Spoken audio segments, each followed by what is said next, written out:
Hi മക്കളെ, May 3 ഇനി എത്ര ദിവസങ്ങളുണ്ടെന്ന് അറിയാലോ നമുക്കല്ലേ. നമ്മൾ കാത്തിരുന്ന ദിവസമാണ് മെയ് 3.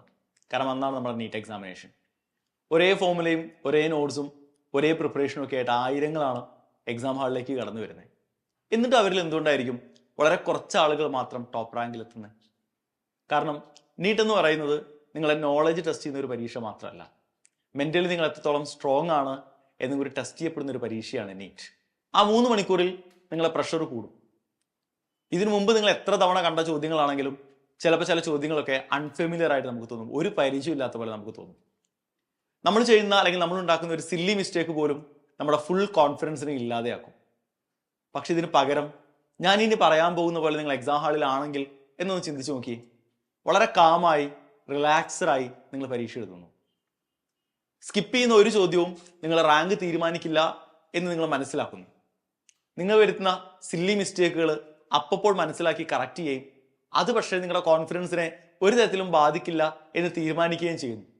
ഇങ്ങനെ നിങ്ങൾ പരീക്ഷ എഴുതുന്നതിനെ കുറിച്ച് ആലോചിച്ച് നോക്കിയിട്ടുണ്ടോ?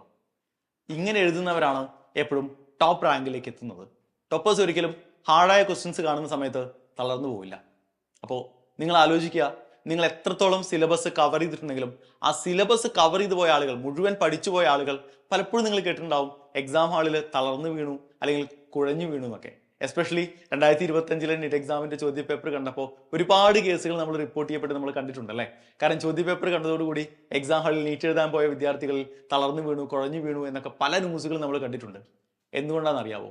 ഞാൻ ഈ പറഞ്ഞതുപോലെ ആയിരുന്നില്ല അവർ എക്സാം ഹാളിൽ ഉണ്ടായിരുന്നത്. അപ്പൊ എപ്പോഴും മനസ്സിലാക്കുക, നിങ്ങൾ എത്രത്തോളം സിലബസ് കവർ ചെയ്തു എന്നതിനൊപ്പം നിങ്ങൾ മെന്റലി എത്രത്തോളം സ്ട്രോങ് ആണ് എന്നുകൂടി ടെസ്റ്റ് ചെയ്യുന്ന ഒരു പരീക്ഷയിലേക്കാണ് മെയ് 3 രാവിലെ നിങ്ങൾ പോകാൻ പോകുന്നത്.